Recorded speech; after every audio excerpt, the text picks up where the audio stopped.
Buenos días y bienvenidos a otro segmento de Adelante Inmigrante con ustedes.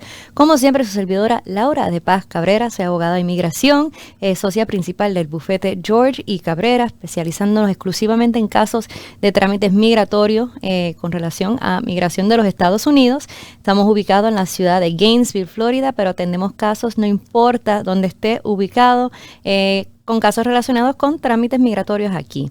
Si quiere comunicarse con nosotros para programar una consulta, con mucho gusto nos encantaría hablar con ustedes acerca de qué opciones, qué plan, qué visión tienen en cuanto a su estatus inmigrante o no inmigrante aquí en los Estados Unidos. Y conmigo como todas las mañanas y las noches y los días. Las noches, sí, estamos siempre juntos. Siempre conectados, el gran Waldemar Cabrera para servirles a todos. Experto en hipotecas, trabajando para PRMG, Puerto Rican Mortgage Group, para que los que no se acuerden de qué es PRMG, pero no, es Paramount Residential Mortgage Group. Aquí mi equipo de Team Cabrera está para servirles en cualquier tipo de hipoteca residencial, FHA, USDA, VA y convencional. Y de hecho, lo hemos hablado en otros segmentos previos, personas que están en trámite migratorio. Correcto. Muchos de ellos pueden calificar para una hipoteca, que es un préstamo residencial, que no importa que no tenga su residencia permanente, que no sea ciudadano americano. Si tiene algún estatus aquí en el país, vale la pena explorar, a ver si puede, y dejar de alquilar, invertir en algo que le va a dejar, una inversión que le va a dejar algún bien en el futuro. Así que para usted, para su familia. Para usted, para su familia, para su legado, para sus vecinos, para todo el mundo. Exacto. Para todo el mundo. Bueno, mi gente, hoy vamos a hablar de un tema que para mí, creo que para mucha gente una meta es tener una casa, comprar una casa, realizar ese sueño, que cuando pensamos en lo que es una jornada o un camino migratorio, para muchas personas es la meta final. Y esa es el obtener la ciudadanía americana. La ciudadanía... Become un gringo.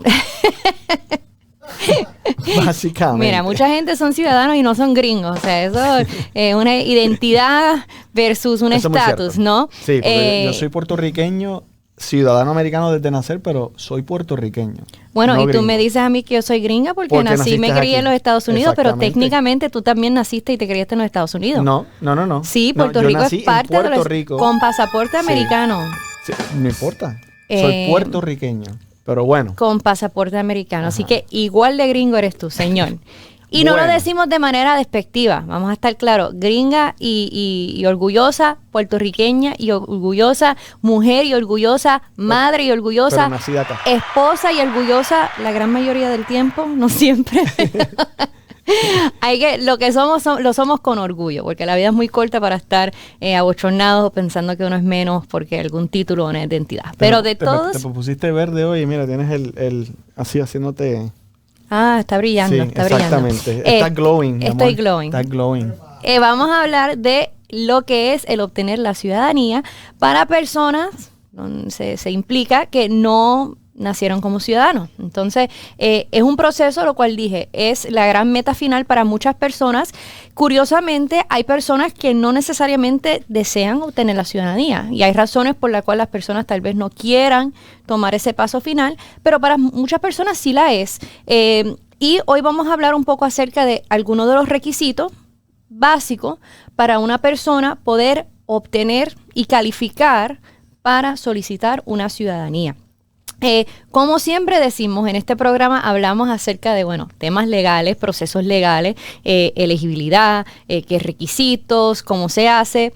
Nunca debería basar sus acciones, sus decisiones, su estrategia en lo que te digo yo en este programa, en lo que te menciona Waldemar, en lo que lees en Google, en lo que te dijo el vecino. Nunca me oigan a mí en cuestiones de inmigración, por favor. En lo que hizo el primo Raimundo Sigmundo. Cada caso es individual, cada proceso es increíble el efecto que puede hacer un detalle pequeñito en el historial de una persona para completamente transformar y cambiar el rumbo de ese caso. Es una carretera, ¿no? O sea, si lo vieran de esa manera. O sea, si tú doblas a la derecha en vez de seguir derecho, ¿no? Correcto. Ya estás yendo para otro sitio, aunque después puedas volver a la misma carretera, pero te fuiste por otra rama. Y eso es bien importante, porque es como dices, o sea, que porque le funcionó a tu primo o a su amigo o lo que sea, no quiere decir que te va a funcionar a ti. Yo siempre digo que aún los gemelos idénticos, Son tienen huellas diferentes. distintas, Oh, ¿verdad? sí, mira. Wow, qué inteligencia. Cada caso de inmigración, aunque parezca ser un caso gemelo, va a tener unas huellas distintas. Y esas huellas, si se dejan en un lugar equivocado, pueden implicar a una persona y no otra. Así que consulte, asesórese bien, planifique una estrategia, especialmente algo tan importante como una solicitud de ciudadanía, para ir educado y empoderado de que está tomando la decisión correcta con asesoría profesional y licenciada. Así que, un resumen vamos a hablar, pero siempre consulte. Ciudadanía o Aldemar. Por si no lo sabe, hay maneras de obtener ciudadanía que son la más básica, es nacer en los Estados Unidos. O sea, la Constitución de este país declara Sería el colmo que no me la dieran. que una persona que nace físicamente en los Estados Unidos, no importa quiénes son los papás, no importa dónde viven, no importa cuánto ganan, al nacer físicamente en lo que son los Estados Unidos, uno tiene lo que dice un birthright citizenship, un derecho de nacimiento de ciudadanía al país en los Estados Unidos donde uno ha nacido. Últimamente, y especialmente en la administración previa, hubieron murmuras de querer eliminar ese derecho, ¿no? Ni siquiera es un beneficio, es un derecho que impone la Constitución de este país. Esas murmuras, esos rumores nunca llegaron a ser más que simplemente palabritas y suspiros, pero es un derecho que nos brinda nuestra Constitución, que uno, al nacer aquí en este país, es ciudadano. Incluso Puerto Rico, incluso antes de que fuese estado Hawái, Alaska, algunos de los territorios. Entonces, el nacer, automáticamente uno es ciudadano. ¿Cómo uno prueba eso? ¿Cómo prueba nacimiento? Con un birth certificate, pero ¿y si no tienes ese birth certificate, si nació el niño o la niña? Muy buena pregunta, y se ha presentado ese dilema en muchos casos, especialmente en tiempos de antes, cuando muchos de los nacimientos se hacían en casa. En la casa, exacto, no en un hospital. Yo me imagino que un hospital bill o lo que sea, pues eso puede servir de prueba, ¿no? Correcto. Pero si nacen en la casa o nacen en la calle o en trámites de llegar aquí a los Estados Unidos, no sé. La realidad es que para personas que nacieron en los Estados Unidos, esos casos donde no podemos probar, cada día son menos y menos. Porque los Estados Unidos, en comparación con otros países tienen un sistema de registrar un nacimiento, no importa dónde nazca la persona, bastante desarrollado, que lo han tenido ya desde bastante tiempo. Otros países, sin embargo, y esto lo vemos mucho en inmigración, hasta los 70s, 80s y 90s, no había manera, un sistema a nivel del país entero de cómo registrar un nacimiento. Y es un problema, porque una de las maneras en cómo uno puede identificar quién es, dónde nació, quién es su identidad básica de un ser humano, es con un acta de nacimiento. Entonces, esa pregunta se hace mucho y hay distintas maneras de probarlo. La pregunta no necesariamente es cómo se prueba, sino para qué propósito lo necesitas probar. Porque probar nacimiento en los Estados Unidos para propósitos migratorios no necesariamente es lo mismo para solicitar un pasaporte, no necesariamente es lo mismo para aplicar a un trabajo o algún beneficio. Entonces, el análisis tiene múltiples fases, ¿no? Pero el nacer en los Estados Unidos, la manera más obvia y más sencilla, digamos, de uno establecer ciudadanía americana. Además de haber nacido, hay otras formas las cuales no vamos a hablar en detalle en este programa porque estaríamos aquí 2 días. Por ejemplo, la adquisición de ciudadanía. Esto pasa en casos cuando una persona nace al extranjero, pero ambos padres tal vez son ciudadanos, cumplen con algunos requisitos en cuanto a tiempo, el año de nacimiento, y bajo la ley, automáticamente, al haber nacido, son ciudadanos americanos a pesar de que no nacieron físicamente en los Estados Unidos. Ciudadanía derivada. Esto pasa, un ejemplo, si yo nací fuera, pero uno o ambos de mis padres se hicieron ciudadanos americanos antes de yo cumplir los 18 años, dependiendo de mi estatus en el país, tal vez yo pueda adquirir, después de haber nacido, hasta 18 años después de haber nacido, ciudadanía americana. Entonces, adquisición, ciudadanía automática, ciudadanía derivative, no vamos a entrar en muchos detalles porque son asuntos bastante complicados y cada caso tiene sus pormenores que hay que investigar. Igual que el proceso de ciudadanía a través de cierto servicio al ejército de los Estados Unidos, o si alguien enviudó por alguien que falleció durante un servicio en el ejército, hay otros programas y clasificaciones donde no necesariamente aplican los requisitos de los cuales vamos a hablar hoy. Entonces, en un resumen de, digamos, una manera básica de calificar, pero entendiendo que hay otras maneras donde una persona puede o automáticamente tener o adquirir o solicitar ciudadanía, que no necesariamente tienen que seguir este proceso. Sin embargo, el proceso básico, digamos, es el que vamos a hablar hoy, es de una persona que tiene una residencia permanente. Hemos hablado en detalle de lo que es obtener residencia permanente a través de un asilo, a través de una petición familiar, a través de una petición, a través de empleo. Una persona ya tiene su green card, su estatus de residente permanente. Que no es verde tampoco la tarjeta. Pero antes sí la... Ay, perdón. Pero ahora no. Te Mira, tiré no con es. el bolígrafo. Así es como me manda a callar a veces en la casa, pero por lo menos en la casa sí me pega. ¡Qué embustero! Aquí no. ¡Qué embustero! Tú diciendo eso al aire, Dios mío.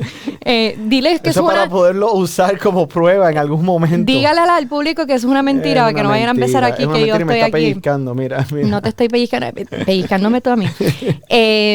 Antes era una tarjeta verde, por eso le dicen green card. Ahora es una tarjeta plástica, antes era de papel, ahora es plástica. Tiene elementitos de verde, pero no es como un verde azulado y es más pequeña. O sea, que está al lado de él. ¿Qué? A su lado. No, eso fue un chiste malísimo. Wow, Sí. param, pan. Wow. ¿Qué Es que se tiene tomó un verde- Valdemar en el café? Es un verde azulado, o sea. Ok, ¿qué se bueno. tomó Valdemar en el ¿Al lado de café? quién? Pero un residente permanente, nos estamos distrayendo los chistes bobos, Valdemar. wow, sí. Una persona que es residente permanente tiene derecho, si es elegible, califica y si pasa ciertos exámenes, los cuales vamos a hablar, de solicitar una ciudadanía. Casi siempre, para todos los casos, además de los que hablé de adquisición, de derivado, de automático al nacimiento, se exige que una persona primero tenga una residencia permanente. Hay muchas personas que me llaman y dicen, abogada, quiero aplicar a la ciudadanía, estoy en Colombia y quiero aplicar a la ciudadanía. Si no eres derivado, si no hay una manera de esas un poco obscura donde uno puede calificar automáticamente o de derivado como a ciudadano, no hay un paso inicial que uno se pueda sobrepasar el requisito de primero tener que ser residente permanente. Eso para la gran mayoría de aplicantes a la ciudadanía a través del proceso de ¿Eso es para naturalización. qué? Solamente para probar de que eres un buen ciudadano, o sea, bueno, no ciudadano, pero Sí, ser humano, no sé. cómo decir esa parte, pero- Es un requisito por el acta de Immigration and Nationality Act. Los reglamentos que tienen que ver dicen que para poder uno aplicar al proceso de naturalización, que ese es el proceso que estamos hablando, se exige que primero sean residentes permanentes de Por los X Estados cantidad. Unidos. Ya. Por X cantidad, y eso vamos a hablar el primer requisito. Muy buena introducción al primer principio, que es tiene que ser residente permanente y tiene que serlo por cierto periodo de tiempo. Primer criterio. Tiene que tener 18 años y tiene que ser residente permanente por cierto periodo de tiempo. Y esos periodos de tiempo son, para casi todo el mundo, 5 años de estatus como residente permanente, o si eres residente permanente, estás casado o casada con ciudadana o ciudadano americano y estás conviviendo en matrimonio con esa persona 3 años. No tienes que esperar los 5. Te dan un beneficio de adelantar un poco la elegibilidad y son 3 años en vez de 5. Por si acaso te divorcias para que lo haga más rápido. Mentira. Tampoco así. Sí. Tampoco así porque de hecho la obligación de estar viviendo en conjunto tiene que ser los 3 años enteros y en el momento de solicitar la naturalización y en el momento de la entrevista y durante la ceremonia de juramentación que viene ya al final, como unos 2 o 3 semanas después de la entrevista, vuelven a verificar si te has divorciado en ese interim, si sigues viviendo. Así que Dijiste 18 años. ¿Y qué pasa con los hijos? No son residentes permanentes. Los hijos no, they don't become. sí y no, porque en ciertos casos, generalmente, si yo tengo residencia permanente y tengo menos de 18 años de edad y uno de mis padres se naturaliza, al hacerse ciudadano, automáticamente yo me hice ciudadano. Okay. No siempre funciona así. Y si hay casos en que un menor de edad no va a obtener, o si el padre, por ejemplo, nunca se naturaliza, y va a tener que esperar tal vez más de 5 años para aplicar la naturalización debido a que no tiene la edad requerida. Eso sí ha pasado. Son casos muy pocos los casos, pero sí sucede. Pero mucha gente que está menores de 18 años sí van a poder adquirir ciudadanía a través de un padre. En casos de adopción también, después de estar en custodia de 2 años. Hay muchas ramas y muchas circunstancias, pero generalmente 3 años o 5 años. Primer criterio, si no ha cumplido el tiempo, lo que tienen son 2 años, lo que tienen son 4, no aplique porque tiene que estar elegible al momento de solicitar el beneficio. En el momento de someter esa aplicación, tiene que demostrar elegibilidad. Si usted piensa, bueno, estas aplicaciones se están demorando 1 año y medio, ya en 1 año y medio yo cumplo los 5 años, déjame aprovechar y someterla ya. No, porque van a mirar si eras elegible en el momento de que solicitó el formulario que lo envió a inmigración junto con los documentos. Así que 3 años casado con ciudadano y conviviendo con ciudadano o 5 años como residente permanente, todos los otros. Tiene que demostrar, y estos son 2 conceptos que parecen muy parecidos, pero tienen cada uno su análisis, que durante el periodo de tiempo de elegibilidad, durante esos 3 años o 5 años, dependiendo del que le aplique a su caso, ha mantenido residencia continua en los Estados Unidos y presencia física continua en los Estados Unidos. Me dice, bueno, Laura, eso es lo mismo. Estoy residiendo y estoy físicamente presente en los Estados Unidos. Sí y no. Sí y no, porque una persona puede residir en los Estados Unidos. Yo tengo mi casa, tengo mi trabajo, pero estuve 10 meses fuera en Colombia cuidando a mi mami que estaba enferma. Yo no abandoné mi residencia, pero yo no estuve físicamente presente en los Estados Unidos. Pero en ese caso, o sea, estás cuidando a tu mamá, o sea, es un extenuating circumstance. Extenuating circumstances no siempre van a servir como una excepción para ese requisito. El cálculo para determinar si una persona, y aquí entran las matemáticas, si una persona puede satisfacer esos 2 requisitos, es un cálculo que para algunas personas se tiene que hacer a nivel de fecha y momento. Wow. Yo acabo de un caso que tuve que de hecho tiene su ceremonia de juramentación programada para el 17. Nosotros tuvimos que calcular precisamente y aguantar esa solicitud hasta la fecha exacta en que pudimos someterla para que ella a partir de esa fecha pudiese demostrar su residencia continua y su presencia física continua debido a unos viajes que ella tuvo fuera del país por algunos periodos prolongados que le iban a afectar. ¿Qué es un periodo prolongado? O sea, si me voy en un crucero por 1 semana o 2 semanas, eso es un periodo prolongado. Si me voy para Europa, porque quiero ir a visitar Europa, eso es por 2 semanas de vacaciones. O sea, pero vuelvo otra vez a trabajar y a mi residencia. Eso es un... Buena pregunta. En general, para poder demostrar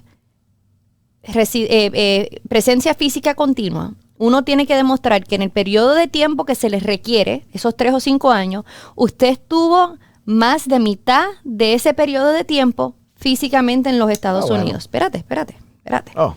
Tiene que decir, en eso 5 multiplicado por 365, como unos 900 y pico días, tengo que demostrar que en ese periodo de 5 años yo estuve físicamente presente en los Estados Unidos. Bueno. Y no importa, bueno, hacemos el cálculo aquí, mira, para eso es la belleza de los teléfonos.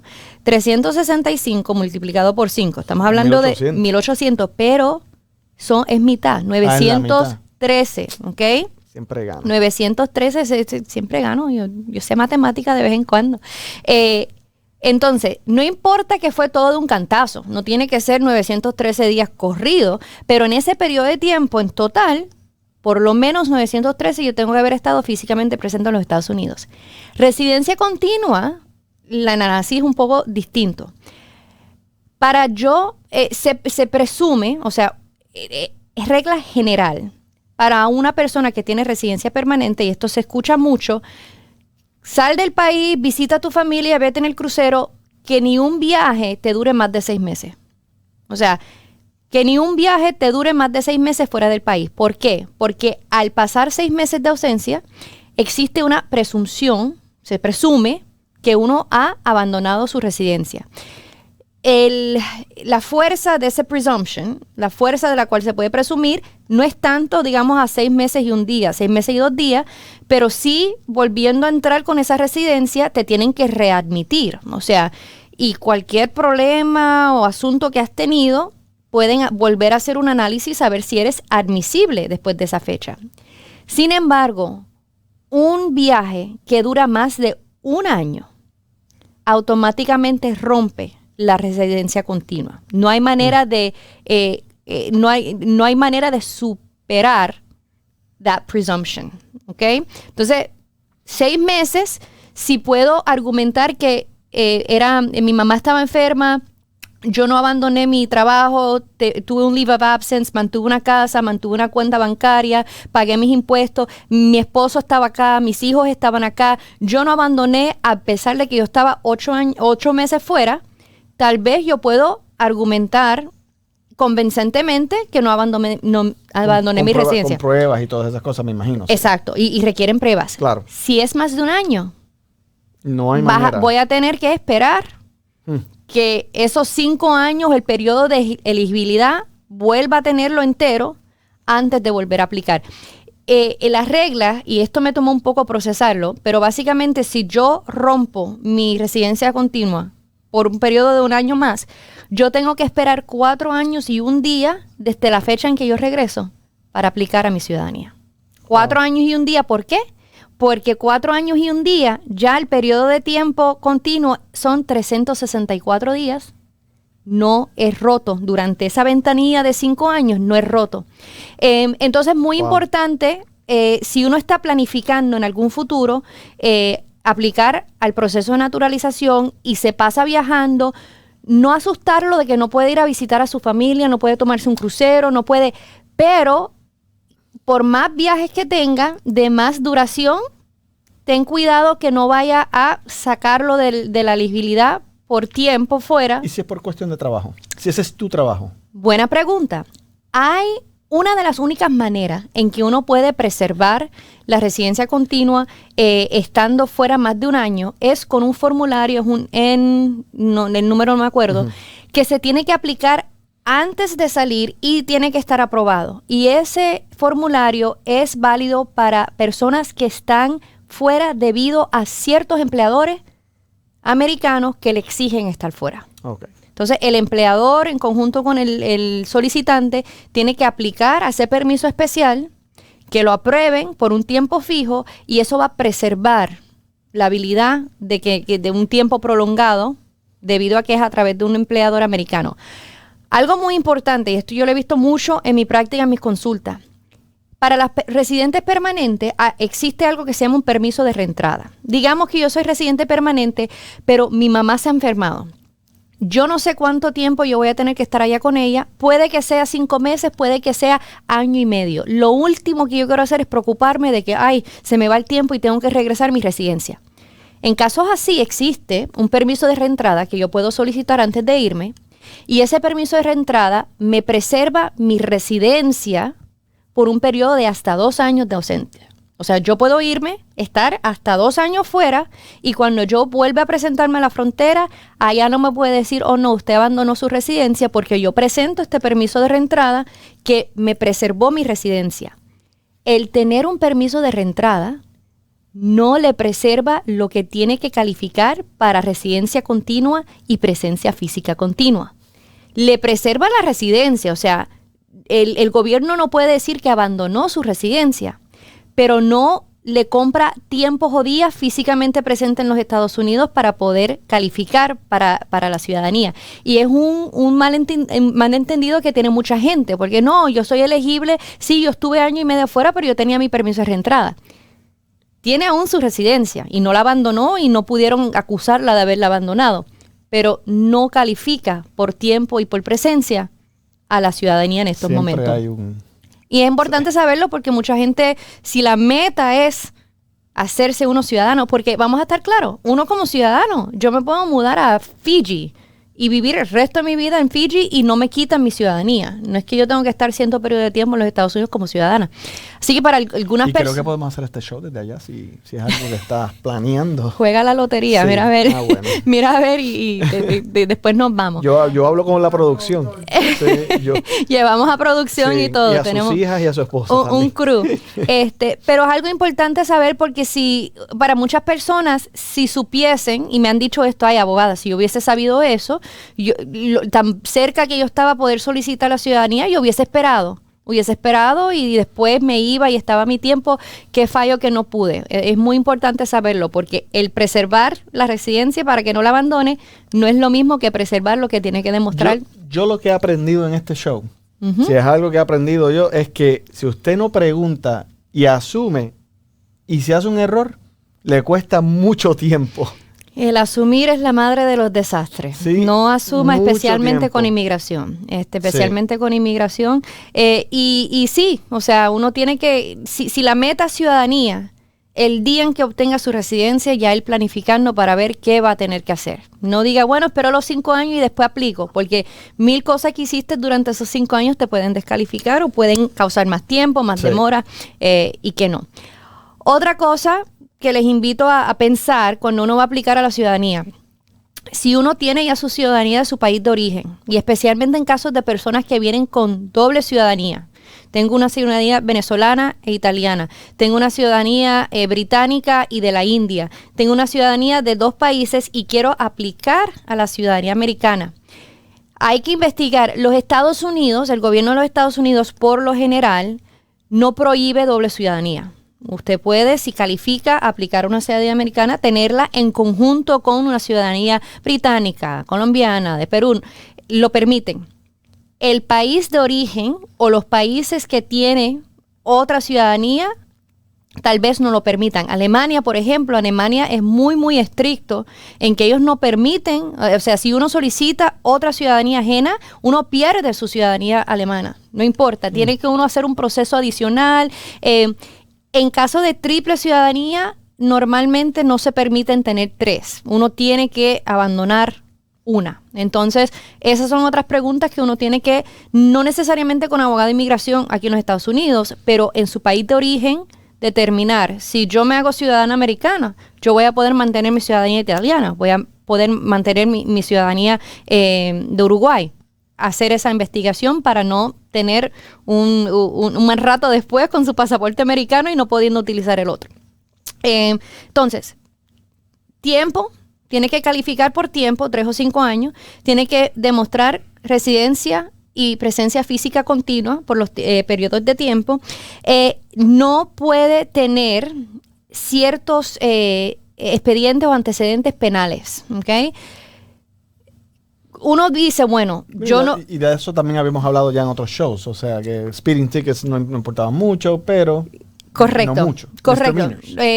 Bueno, son 2 asuntos penales, cargos criminales, pueden afectar en 2 maneras. El primero es hacerte deportable. Y eso es a una persona con una residencia permanente. Comete cierto tipo de crimen y lo declaran culpable y lo sentencian. Sí. Te pueden quitar la residencia y deportarte. Pero hay ciertos crímenes que aunque no te hagan deportable, te hacen inelegible para la ciudadanía durante lo que decimos el periodo de tiempo que articula el estatuto. En inglés es el Statutory Look Back Period. ¿Okay?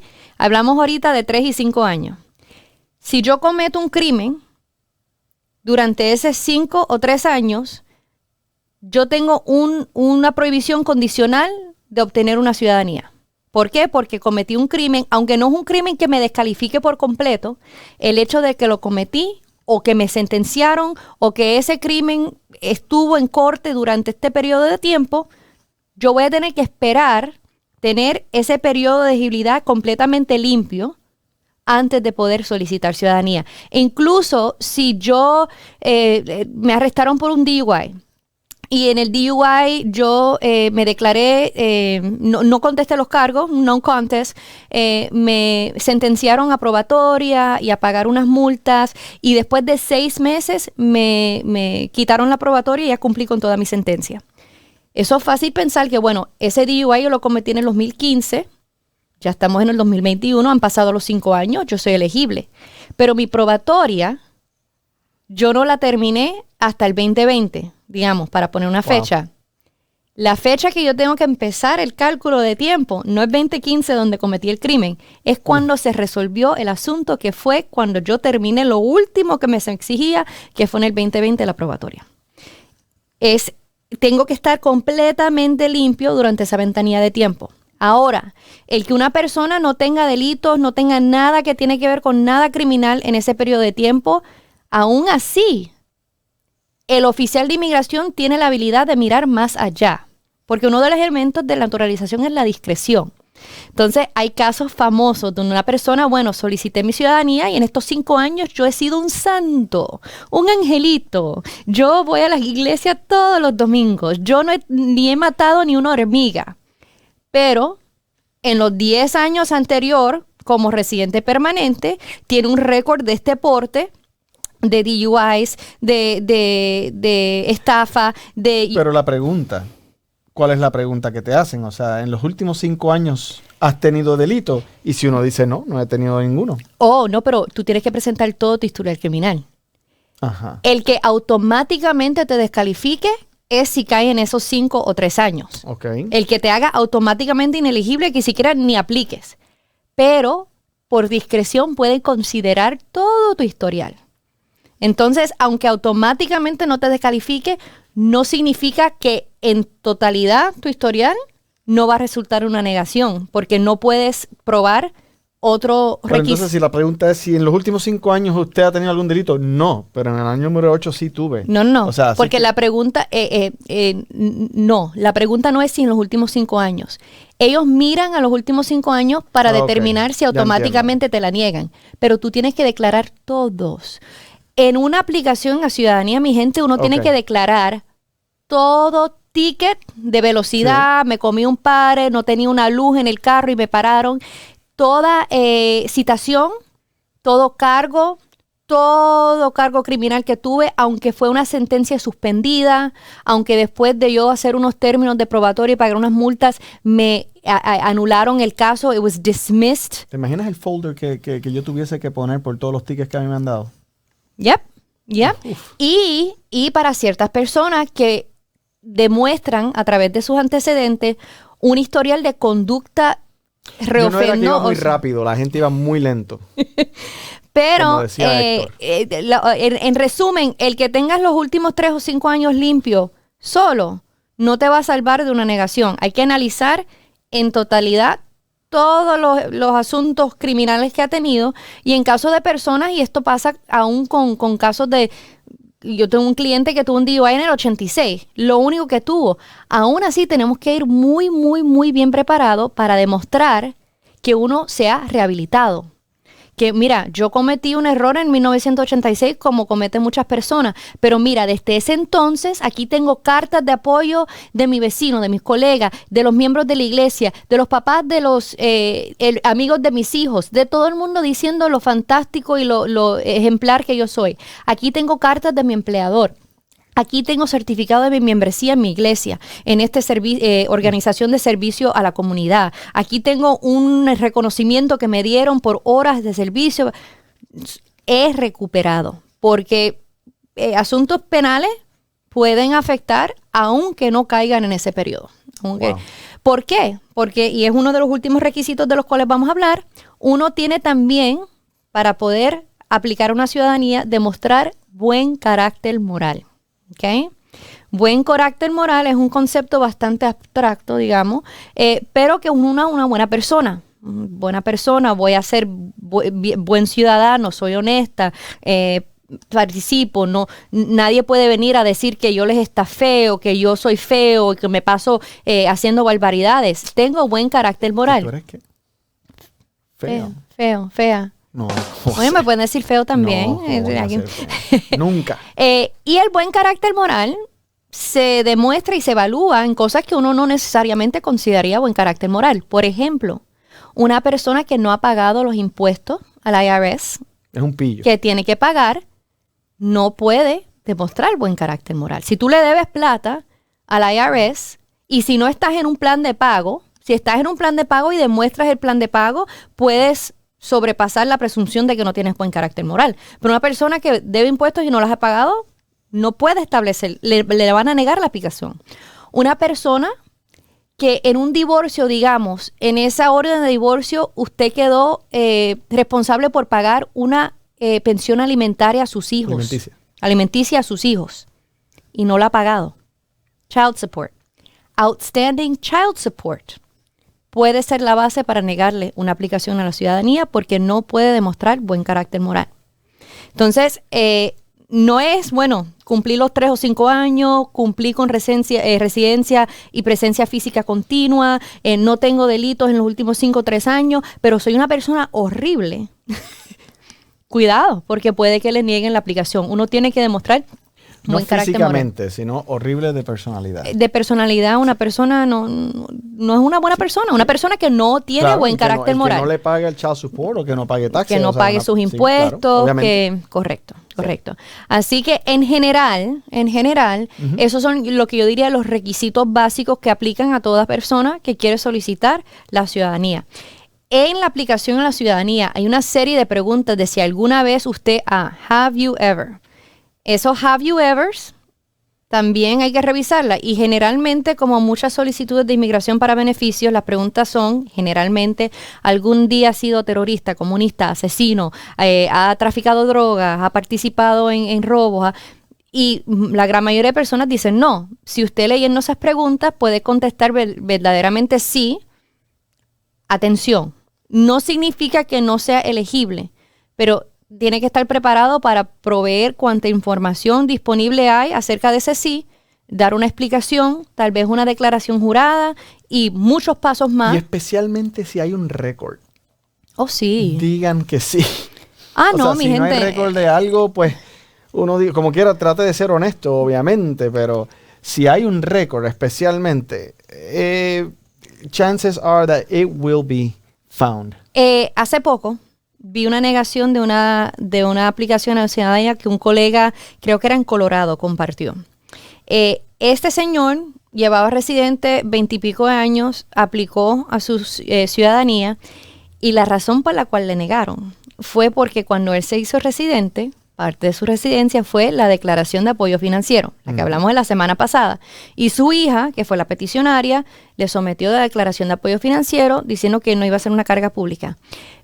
Pero que durante los últimos 15 años de los 20 que él había sido residente, él estaba viviendo en subsidized housing. Section 8, o sea, sección 8, una cosa de hogar o habitaciones donde él paga muy poco o nada por necesidad, por su ingreso, esto y lo otro, y que él utilizar ese beneficio, al pesar de que él había declarado y su hija que no iba a convertirse en una carga pública, el haber utilizado ese beneficio significaba que él no podía demostrar buen carácter moral. Wow. Porque había hasta cierto punto defraudado al gobierno americano en utilizar esos beneficios. En mi opinión personal, y creo que la abogada sí lo hizo, eso se puede pelear, porque para mí eso es demasiado y más allá del análisis que se supone que estén haciendo. Pero se lo menciono porque uno dice, bueno, yo maté una hormiga ayer, nadie se va a enterar. Es un ejemplo muy bobo, pero no se aferren que nadie se va a enterar. En inmigración, como decimos en todos los episodios, diga la verdad. Siempre va a salir, especialmente en una aplicación a la ciudadanía. Así es. Porque mentira en una aplicación a la ciudadanía puede resultar también en proceso de deportación, exacto, dependiendo de la gravedad de la mentira. Así que uno dice, bueno, ya aplica la ciudadanía, bastante fácil. Como hemos hablado en lo breve y en los temas tan y tan general que hemos tocado en este programa, pueden ver que no. En adición, Waldemar, a lo que es la elegibilidad, tiempo, presencia, residencia, buen carácter moral, no ha tenido delito, también uno tiene, al menos de que califique para ciertas excepciones que son por tiempo y por edad, uno tiene que pasar un examen de inglés y un examen de cívica americana. Gente, si están aquí ya 10 años, por lo menos, tienen que hablen un poquito de inglés. Bueno, y eso es más fácil decirlo que hacerlo, Waldemar. Eso es más fácil decirlo que hacerlo. Y especialmente bueno, por allá por Miami, que hay que tener otro pasaporte para entrar. En Miami también, pero aún aquí estamos en Gainesville. Muchas de las comunidades afuera de lo que es Metro Gainesville, Bronson, Trenton, hay comunidades donde solo hablan español. O sea, yo tengo clientes que al pesar de esfuerzo y están aquí 30 o 40, no perfeccionan el inglés. Y no es por falta de deseo, es por simplemente uno estar expuesto. Sí. Pero al menos de que uno califique para esas excepciones, tiene que estar preparado para que la entrevista entera sea en inglés, un examen de poder leer en inglés y poder escribir 3 frases en inglés. ¿Okay? Las excepciones son, y no tengo al frente, pero si uno ha sido residente más de 15 años y tiene más de 65 años de edad, tiene excepción al examen de inglés. Si ha sido residente 15 o 20 y tiene más de 60, y entonces 15 y más de 55, algo así, puede, pero eso es una persona que ya viene siendo un tiempo como residente permanente y que ya es mayor de edad, digamos, para propósitos de esa aplicación. No es que 55 sea mayor de edad, no me malinterpreten. No estoy aquí para jovencitos todavía, aunque sean bebés, citizens, pero le brindan algunas excepciones a lo que es el examen de inglés, y si califican para los que son ya más avanzados en edad, también para lo que es un examen de cívicas simplificada y en su idioma. Entonces, si yo califico por edad, porque tengo 65 y llevo 20 años como residente, para que me hagan mi entrevista en mi idioma, o sea, el español, también califico para un examen de cívica simplificado. El examen de cívica son 100 preguntas que las publican para que uno pueda estudiar esas 100 preguntas. ¿100 preguntas te van a hacer? No, espérate, son 100 preguntas de estudio. Okay. ¿Te asustaste? Sí, yo decía, Dios mío, ¿cómo la gente se hace de ciudadanos aquí? 100 preguntas de estudio, de las cuales durante una entrevista estándar el oficial te va a preguntar 10 al azar de las 100, y de las 10 tienes que sacar al menos 6 correctas para poder pasar el examen de cívica. Un 60, yo hubiese querido que esa fuese poder pasar en la high school y en la universidad, porque un 60 no me pasaba. Yo tenía que estudiar un poquito más. O sea, tú fueses un médico si ese fuese el promedio, ¿verdad? Si fuese doctor ya. Waldemar sería Elon Musk, si eso es lo que... Así mismo, es 60%. Imagínate tú. Pero 6 de las 10. Mi gente, perdóname, pero el estándar de los Estados Unidos es un 60. Bueno, ok, está bien, pero ¿sabes qué? Muy bien que ella dice eso, porque vamos a empezar, mi gente, un segmento nuevo en Adelante Inmigrante, un jueguito, digamos, un trivia, donde en cada episodio yo les voy a presentar al público una de las 100 preguntas que dan en el examen de cívicas para la aplicación a la ciudadanía. Y el jueguito va a ser a ver si yo me las sé. Ciudadano americano. Porque históricamente, y me incluyo en esta categoría, los ciudadanos que nacen aquí, al menos que sean profesores de historia o de ciencias políticas, y aún así, siempre que le proponen las preguntas a los ciudadanos que llevan nacido, que estudiaron aquí, no pasan el examen de cívica, que es el mismo que le hacen a las personas que están buscando ciudadanía. Porque las preguntas no son, algunas son disque básicas para alguien que tal vez, como yo, que estudié ciencias políticas en la universidad, pero hay que estudiarla. Y para alguien que odia la ciencia y la política, imagínense. O sea. Así que mire, así es como va a funcionar. Yo, todos los episodios, todos los jueves, vamos a hacer una pregunta al aire, en vivo. Quiero que me contesten, pero, y esto es en el sistema de honor, no me pueden googlear respuesta. No me pueden buscar en Yahoo, no pueden llamar a una amistad, no pueden consultar con libros. Quiero honestamente que me contesten. No es multiple choice, no es nada de eso. No es un bosquejo. No. Quiero que me contesten con honestidad y con honor cuáles ustedes creen que son las preguntas y en los comments. Para los que me den la respuesta correcta, la semana que viene voy a anunciar, de eso se va a elegir un ganador que va a recibir una taza de café de Georgie Cabrera Immigration Attorneys directamente a su hogar, para que todos los jueves por la mañana se caliente su café o su té y nos acompañe y piense en nosotros. Así que se va a llamar Can You Be a U.S. Citizen Trivia.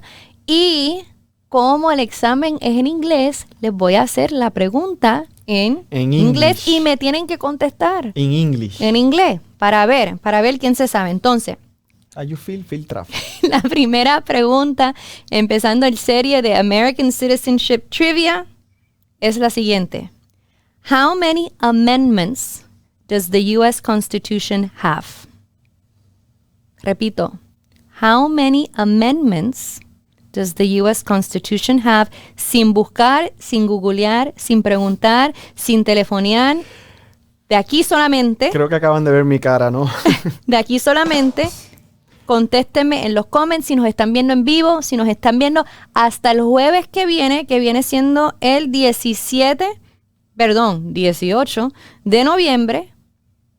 Voy a anunciar aquí, de los que me den la respuesta correcta, quién se gana el premio. No hay una preguntita como que cuáles son los colores de la bandera. O quisieses tú. No hay preguntitas así para... tú. No.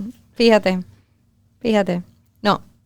Bueno. Y creo que se van a sorprender y mucha gente, o sea, mismos ciudadanos americanos, colegas míos que no ven estas preguntas. ¿Sí? ¿Y cuál es el what's the purpose of el propósito de la pregunta? Saberla, no sé, pero bueno. Ok, porque según las leyes de los Estados Unidos, para que una persona se merezca ser ciudadano americano, tienen que tener conocimiento básico. Imagínese usted. ¿Ok? ¿Cuántas personas que son ciudadanos americanos no pueden contestar ni 6 de las 10, mucho menos? Así que... Producción, exijo que tenga esa respuesta usted también. Para el jueves que viene, quiero que me digan, se supone que la sepa. How many amendments does the Constitution have? Pónganlo en los comments. Y la semana que viene vamos a anunciar.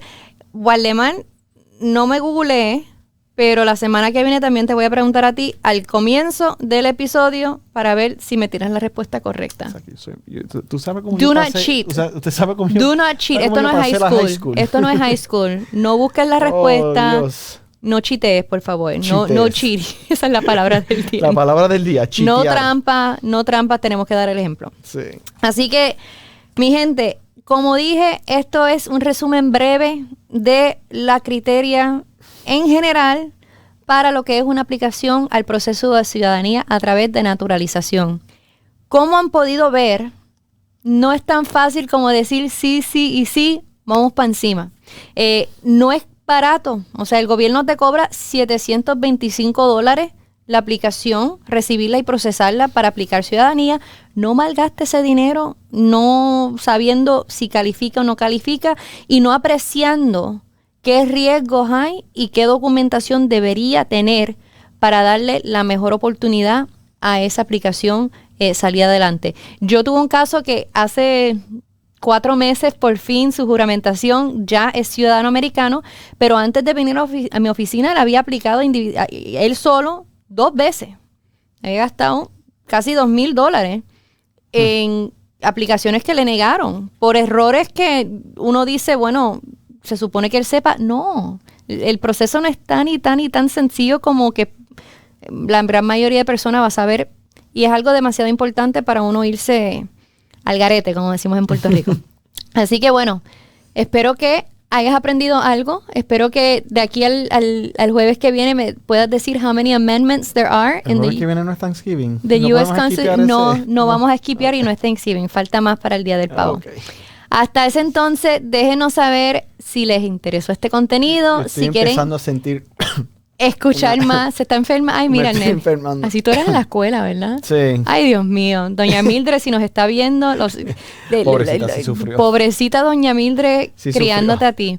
No, pero un hijo muy astuto es lo que pasa. Yo aprendí de otra manera, pero bueno. Astuto y bien humilde, Dios mío. Esa modestia ejemplar. Hasta el jueves que viene, déjenos saber si les gustó el episodio, qué contenido les gustaría. Importantemente, compartirlo. Por favor, compártanlo, denle un like. Déjenos saber que están ahí con nosotros, porque nosotros estamos aquí para ustedes, para traerle temas que le pueden brindar información, educación, porque Waldemar, un pueblo educado es... un pueblo poderoso. Así que hasta el jueves que viene, sigan siempre adelante, migrante. Oh.